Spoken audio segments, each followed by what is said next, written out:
Bia Kamal ka Nur Online TV.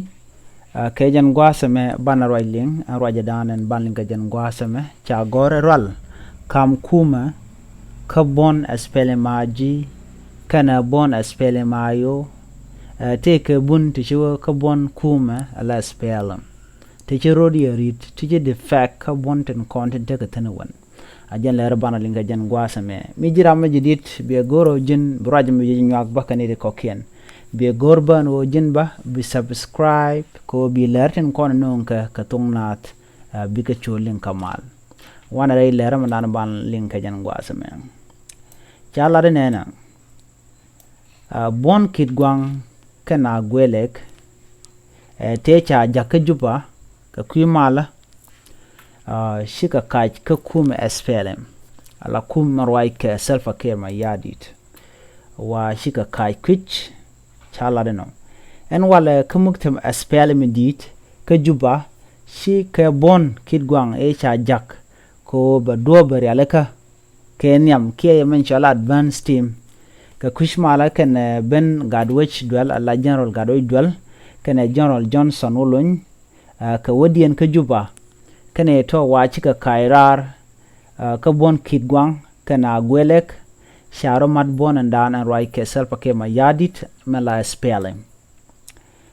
chanyo lat ba gwasame en wale re dola kamuktab SPLM indeed ci kwen sibit kon ela de no shika jien ka bon kit gwang kana gwelek ci kamen shaling ko kwarkien lat kana kur kangais kano shane jakajuba ka kwimala chicken laro shine de fact ki shine kuma men right ke self ke ma yadit shine ben quidian kakana wa jagana ka lo waka malare we ka juba ci dunden wi ajien chika waka SPLM party shikane parwech ajala de shikana lar ajane shine shu charno baka jien kaka entama shine longoda la jikit gwang ki agwelek chikana lar shine ngot ala jikit gwang ki agwelek lat keno ka kon SPLM keno ba ci bon mi jen re doar inshal kay pani jiar re wike bintew en wini mi bos ka akwar kel ki honorable Yohanis Kujegrut chikan lat beno chikan jen ka SPLM ayo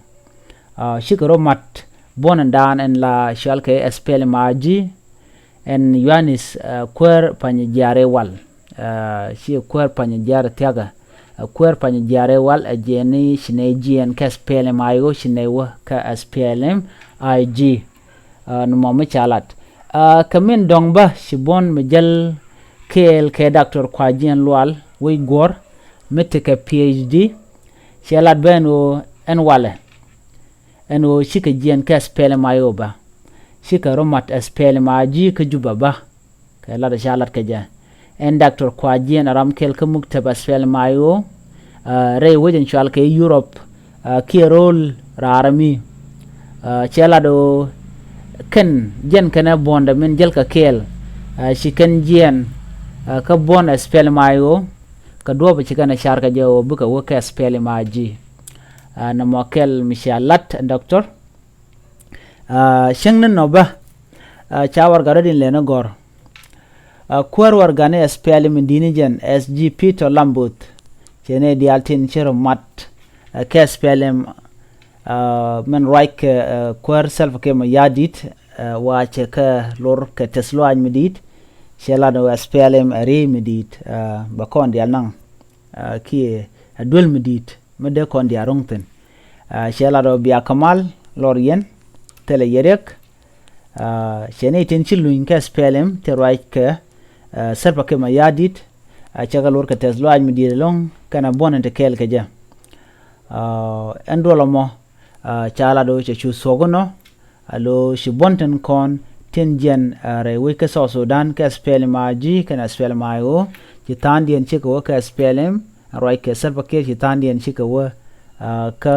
muktaw dana right ke SPLM aji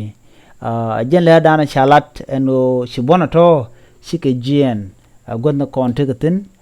chala do ralamo cha chu tuguno tinedin kontin woka kuma kanedin kontin pek gwanda bon ken teka tinwan chala do jara jen guko cha goga ngayeno no SPLM jen dan right ki kuma sa dan right ke Salva Kiir SPLM ayo te pin reng ma chaten gwade dane shi SPLM ayo charodo kula dak mukwalaro te ke kid gwanka na gwelek en kid gwanka na gwelek ne ken te kan ga jagala advance sim te kan ga jak ne ka gwada dan chane de shop ko jande or bakal cha jagre wi ke juba ko de kan mal de kan olat kane to wa kane konen chiu defect ne ken ke kane content chiu jien chi kan ko kuma self kama yadit cha gatin content la kwar ka kid gwanka na gwelek cha ga banyen wini lo General Johnson kene General Karo Jwel chao chaga ban rego jimi General Dan chalat mi jiram jidit ke channel gore jin bi subscribe mi jiram mi pay jeg bon channel me bi goro jin bi jen wakane de kokien ke bi char bi je kuin pin gwaza dan en ci tok liang lerana me bi ateka mal bye bye